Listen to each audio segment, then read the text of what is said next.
Chapter 22. The schedule called for Graham to leave the stakeout apartment in Washington at 5:45 a.m., well ahead of the morning rush. Crawford called while he was shaving. "Good morning."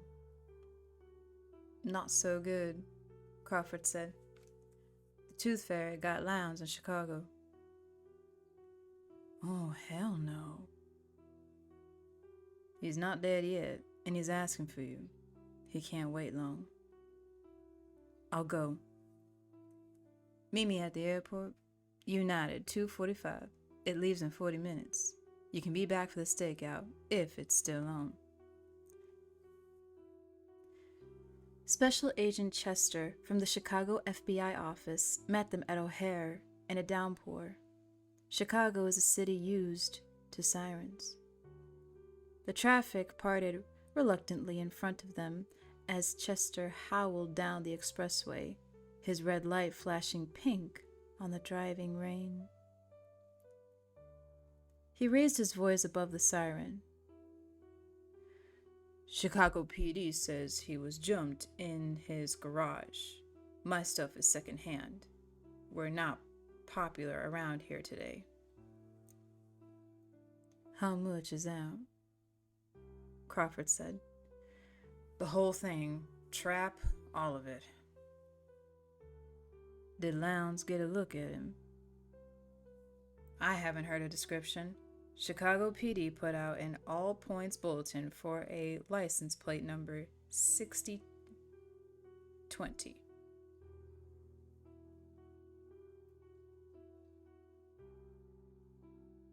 "Did you get a hold of Dr. Bloom for me?" "I got his wife, Jack.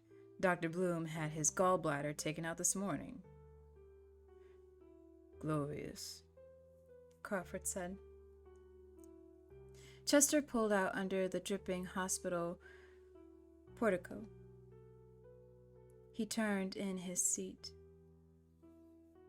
"Jack, Will, before you go up, I hear this fruit really trashed Lowndes.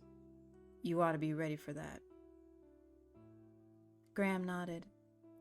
All the way to Chicago, he had tried to choke his hope that Lowndes would die before he had to see him.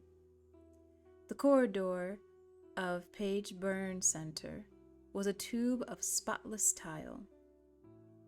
A tall doctor with a curious old-young face beckoned Graham and Crawford away from the knot of people at Lowndes' door.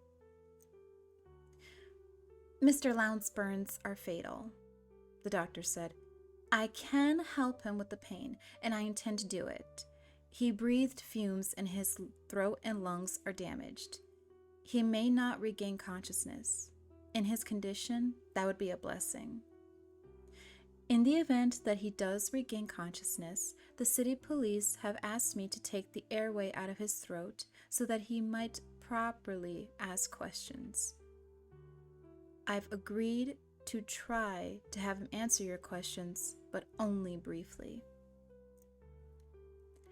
At the moment, his nerve endings are anesthetized by fire. A lot of pain is coming, if he lives that long. I made this clear to the police, and I want to make it clear to you. I'll interrupt any attempt questioning to sedate him if he wants to. Do you understand me?" "Yes," Crawford said. With a nod to the patrolman in front of the door, the doctor clasped her hands behind her white coat and moved away like a 𝘋𝘳𝘠𝘕𝘮𝘰.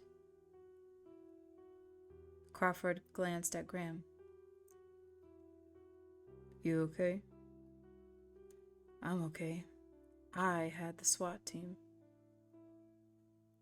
Lowndes' head was elevated in the bed. His hair and ears were gone, and compresses over his sightless eyes replaced the burned-off lids. His gums were puffed like blisters. The nurse beside him moved an IV stand so Graham could come close. Lowndes smelled like a stabled fire. Freddie, it's Will Graham. Lowndes arched his neck against the pillow. The movement's just reflex. He's not conscious, the nurse said. The plastic airway holding open his scorched and swollen throat hissed in time with a respirator. A pale detective sergeant sat in the corner with a tape recorder and a clipboard on his lap. Graham didn't notice him until he spoke. Lowndes said your name in the hospital room before they put the airway in. You were there? Later I was, but I've got what he said on tape. He gave the firemen a license number when they first got to him. He passed out and he was out in the ambulance, but he came around for a minute in the hospital room when they gave him a shot in the chest. Some Tattler people had followed the ambulance. They were there. I have a copy of their tape. Let's hear it. The detective fiddled with his tape recorder.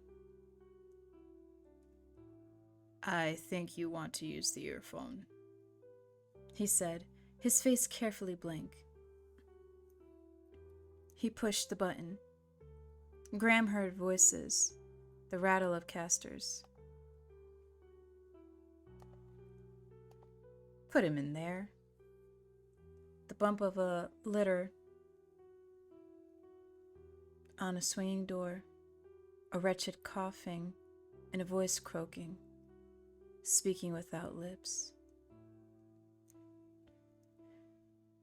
Tooth Harry.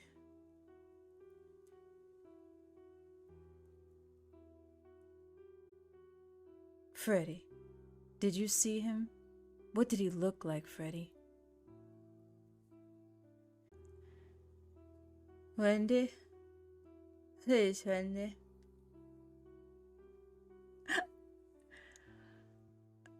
Graham set me up. The cunt knew it. Graham set me up. Cunt took his hand on in the picture like a hucking tent. Wendy? A noise like a drain sucking. A doctor's voice. That's it. Let's get him out of here. Out of the way. Now. That was all. Graham stood over Lowndes while Crawford listened to the tape. We're running down the license number, the detective said. Could you understand what he was saying? Who's Wendy? Crawford asked. That hooker in the hall. The blonde with the chest. She's been trying to see him. She doesn't know anything. Why don't you let her in? Graham said from the bedside. His back was to them. No visitors. The man's dying. Think I don't know that? I've been here since 6:45. Excuse me, nurse. Take a few minutes, Crawford said. Get some coffee. Put some water on your face. He can't say anything. If he does, I'll be here with the recorder. Okay, I could use it. When the detective was gone, Graham left Crawford at the bedside and approached the woman in the hall. Wendy? Yeah. If you're sure you want to go in there, I'll take you. I want to. Maybe I ought to go comb my hair. It doesn't matter, Graham said. When the policeman returned, he didn't try to put her out. Wendy of Wendy City held Lowndes' blackened claw and looked straight at him. He stared once, and a little before noon. "It's gonna be just fine, Roscoe," she said. "We'll have us some high old times." Lowndes stirred again and died.